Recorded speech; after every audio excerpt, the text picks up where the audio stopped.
Subscribe now and press the bell icon. Never miss an update. Hello दोस्तों, स्वागत है आप सबका स्टॉक रिसर्च यूट्यूब चैनल में। दोस्तों आज हम बात करेंगे भारती एयरटेल लिमिटेड के बारे में।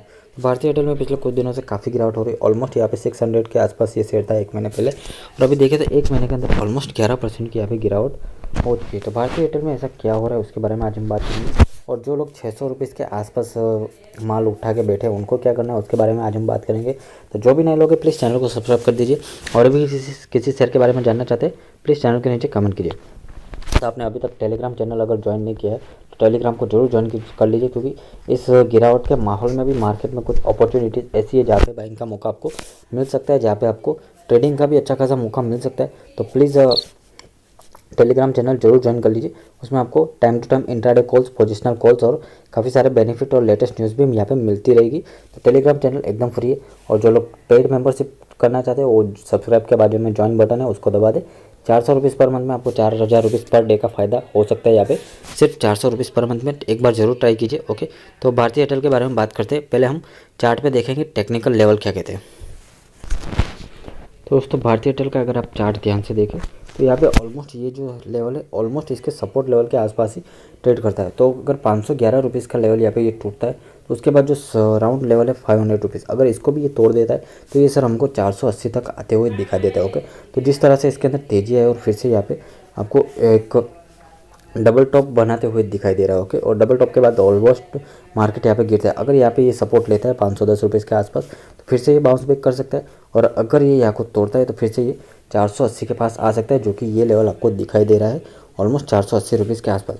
तो अगर ये 480 के आसपास भी आता है तो यहाँ पे हमको वैल्यू बाइंग करनी है, ना कि डर के यहाँ से माल बेच के निकल जाना है। थोड़ा सा हमको होल्ड करना है, धीरे रखना है, क्योंकि अभी मार्केट में स्पेक्ट्रम का ऑक्शन चल रहा है, और एयरटेल ने जिस तरह के स्पेक्ट्रम बाय किए उसके बारे में आपको आगे बताता हूँ। ओके, उसके लिए अगर यहाँ पे 480 के आसपास आता है या 450 तक भी आता है तब भी हम यहाँ पे खरीदेंगे। ओके, और जब मैंने 530-35 के ऊपर एयरटेल को काफ़ी अच्छी क्वांटिटी में ख़रीदा है, और मैंने अभी फुल क्वांटिटी में नहीं ख़रीदा है। मैं वेट कर रहा हूँ कि एयरटेल और थोड़ा गिरे और हम और भी नीचे की प्राइस में लिए, और मैंने एयरटेल काफ़ी बार सबको रिकमेंड भी किया है। 400 रुपीज़ के लेवल पे भी हमने दिलाया है। जब एयरटेल 400 रुपीज़ पे आ चुका था तब वहाँ से 600 रुपीज़ तक गया था, और 400 से 600 की ऑलमोस्ट 50% का रिटर्न हम हमारे सारे सब्सक्राइबर ने यहाँ पे लिया है। ओके, और कॉन्ग्रेचुलेसन जिन्होंने भी 600 पे प्रॉफिट बुक कर लिया है, और जो लोग भी स्विंग ट्रेड में हमारे साथ टेलीग्राम से जुड़े हुए और मेंबरशिप भी ज्वाइन कर रखे हो उनको काफ़ी अच्छा खासा फ़ायदा होगा।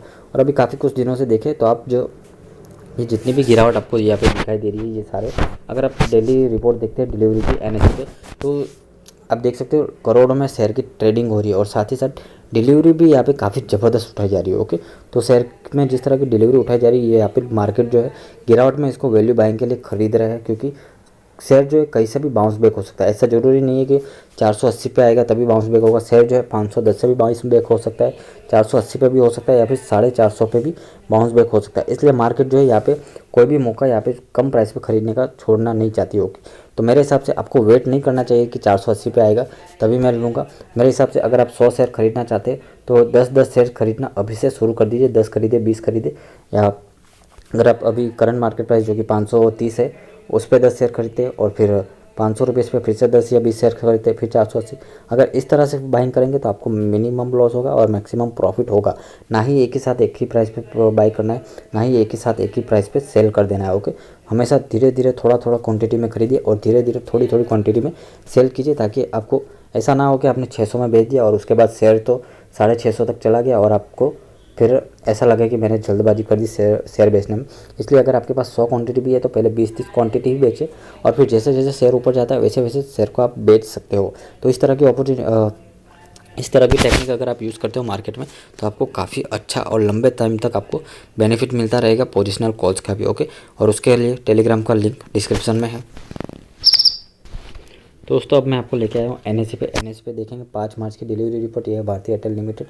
तो प्रीवियस क्लोजिंग हुई थी 540 के ऊपर, ओपन हुआ 535, ऑलमोस्ट 1% का गैप डाउन ओपन हुआ। उसके बाद हाई भी बनाया 538 का और लो बनाया 524। तो 524 पे इसने एक बार फिर से ट्रिगर किया और क्लोजिंग हुई 500 ₹34 के ऊपर। ओके, तो इतनी कोई बड़ी गिरावट के साथ बंद नहीं हुआ, 1% की गिरावट के साथ बंद हुआ। और अभी पिछले महीने यानी कि 4 फरवरी एग्जैक्ट ऑलमोस्ट 1 महीना ही हुआ है, 4 फरवरी को इसने 623 का हाई बनाया। 52 किलो देखे तो 361 जो कि पिछले साल मार्च में बना हुआ था। ओके, तो सिक्योरिटी वाइज डिलीवरी देखे तो अभी देखे जैसे मैंने कहा करोड़ों में शेयर्स की ट्रेडिंग हो रही है, तो 1,63,51,700 शेयर्स की ट्रेडिंग हुई है। और डिलीवरेबल क्वांटिटी देखे तो 69,000। ओके, ऑलमोस्ट 70 लाख शेयर की डिलीवरी यहाँ पे 43% की डिलीवरी, जो कि काफ़ी ज़बरदस्त है। यानी कि मार्केट ये वेट नहीं कर रहा है कि कब शेयर 400 रुपीज़ पे आए। मार्केट को हर नीचे के प्राइस पे भारतीय एयरटेल चाहिए। क्यों? क्योंकि यहाँ पे सिर्फ इंडियन ब्रोकरेजेस ही नहीं, ग्लोबल ब्रोकरेजेस भी भारतीय एयरटेल के लिए काफ़ी बढ़िया 700 से 800 रुपीज़ का टारगेट यहाँ पे दे रहे हैं। तो बस इतना ही है, आपको थोड़ा सा वेट करना है। मार्केट अभी गिरावट के मोड में, प्रॉफिट बुकिंग के मोड में। अभी मार्केट ऑल टाइम हाई को टच कर चुका है 2 बार। और मार्केट अगर आप निफ्टी का भी चार्ट देखते हो तो निफ्टी भी डबल टॉप ऑलमोस्ट बना ही चुका है। तो निफ्टी यहाँ से अगर थोड़ा नीचे आता है तो मार्केट में हम और काफ़ी सारे बाइंग की अपॉर्चुनिटी ढूंढेंगे। ओके, और उसके लिए अगर आप टेलीग्राम से जुड़े रहते हो तो मैं आपको बता दूंगा कौन सा शेयर कौन से प्राइस पर खरीदना है। और जो 50,000 का रेडीमेड पोर्टफोलियो चाहिए वो मैंने ऑलरेडी 4-5 दिन पहले जब मार्केट गिरा था तब टेलीग्राम में पोस्ट कर दिया था, वो भी आप देख सकते हो। 50,000 रुपीज़ कहाँ और कैसे इन्वेस्टमेंट करने, वो भी टॉप क्वालिटी शेयर्स में।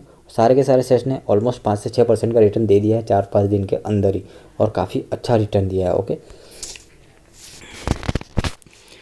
तो दोस्तों अगर आप ब्रोकरेज की देखें तो यहाँ पर डॉलर कैपिटल के ऑफ से 701 रुपीज़ का टारगेट आ रहा है। मोतीलाल ओसवाल की तरफ से 720 रुपीज़ का टारगेट आ रहा है। ICICI डायरेक्ट की तरफ से 730 रुपीज़ और शेर खान की तरफ से 750 रुपीज़ का टारगेट आ रहा है। ओके, ये तो है इंडियन ब्रोकरेजेस। ओके, अगर आप ग्लोबल ब्रोकरेजेस का भी अगर इंटरनेट पे सर्च करते हो तो वो भी काफ़ी अच्छा टारगेट दे रहा है। ऑलमोस्ट 700 से 800 रुपीज़ का टारगेट तो ऑलमोस्ट हर कोई ब्रोकरेजेस यहाँ पे दे रहा है। तो मेरे हिसाब से अगर आप 500 रुपीज़ पे भी खरीदते हो और 700 भी जाता है तो ऑलमोस्ट 35 to 40% का रिटर्न होगा। बस थोड़ा सा वेट करिए, धीरज रखेंगे तो ही शेयर मार्केट में पैसा कमाना है। बाकी आप कुछ भी कर लीजिए, कितना भी दिमाग लगा दीजिए, जल्दबाजी में पैसा नहीं कमाया जा सकता। थोड़ी सी स्ट्रेटेजी बनानी पड़ती है, टेक्निक बनानी पड़ती है, धीरज रखना पड़ता है। सब कुछ मिक्स करेंगे तभी आप एक अच्छे ट्रेडर या इन्वेस्टर्स बन सकेंगे। ओके, तो अभी स्पेक्ट्रम की जो ऑक्शन हुआ है उसमें सबसे ज़्यादा जो मैक्सिमम स्पेक्ट्रम है रिलायंस जियो ने खरीदे। उन्होंने 488 मेगावाट्स के 57,122 करोड़ के स्पेक्ट्रम खरीदे। ओके, तो ये सबसे ज़्यादा है। भारतीय एयरटेल ने ऑलमोस्ट उसके बाद की बाइंग की है ऑलमोस्ट 18,698, ऑलमोस्ट 18,500 करोड़ की बाइंग की है। और उन्होंने 355 मेगाहर्ट्ज़ के स्पेक्ट्रम खरीदे। और वोडाफोन आइडिया ने यहाँ पे सबसे कम खरीदा है 11.80 मेगाहर्ट्ज़, जो कि ऑलमोस्ट 2,000 करोड़ के आसपास के स्पेक्ट्रम खरीदे। ओके, तो यहाँ पे अगर आप देखें तो ऑलमोस्ट जितने भी स्पेक्ट्रम है तो 60 to 70% तो ऑलमोस्ट रिलायंस जियो ने खरीद लिया। ओके, तो ऑलमोस्ट 3 गुना। ओके, 3 गुना एयरटेल के कंपैरिजन में 3 गुना स्पेक्ट्रम रिलायंस जियो ने ज़्यादा खरीदे। तो उसकी वजह से एक एयरटेल के ऊपर भी प्रेशर रहता है। 5G का अनाउंसमेंट हो चुका है। रिलायंस जियो की जिस तरह से तैयारी चल रही है, एयरटेल ने ऑलरेडी हैदराबाद में ट्रायल चालू कर दिया। तो एयरटेल ने यहाँ पे कम स्पेक्ट्रम की बाइंग की है और रिलायंस जियो ने उससे भी 3 गुना ज़्यादा। तो इसकी वजह से एयरटेल के शेयर पे काफ़ी ज़्यादा प्रेशर बना हुआ है, क्योंकि जब स्पेक्ट्रम की बात आती है तो यहाँ पे जब तक कंपनी स्पेक्ट्रम खरीदेगी नहीं तब तक एक्सपेंड कैसे करेगी। ओके, तो जल्दी से जल्दी जो 5G लॉन्च करेगा उसके पास ज़्यादा कस्टमर बेस आ जाएगा, ये सीधी सी बात है। ओके, अगर रिलायंस जियो के पास जल्दी 5G आता है तो सारे कस्टमर रिलायंस जियो में शिफ्ट हो जाएंगे। अगर एयरटेल पहले 5G लॉन्च करता है तो सारे कस्टमर एयरटेल के अंदर शिफ्ट हो जाएंगे। ओके, तो ये सीधी मार्केट है। तो एयरटेल अभी थोड़े दिन तक प्रेशर में रह सकता है, लेकिन मेरे हिसाब से मुझे नहीं लगता कि 500 के नीचे जाएगा। अगर जाता भी है तब भी जो वैल्यू बायर्स है, जो कम प्राइस में एयरटेल को खरीदने के लिए कब से बैठे हुए, उनके लिए तो ये अपॉर्चुनिटी है। ओके, तो दोस्तों वीडियो पसंद आए लाइक कर दीजिए, चैनल पे पहली बार आए प्लीज़ सब्सक्राइब कर दीजिए। ओके।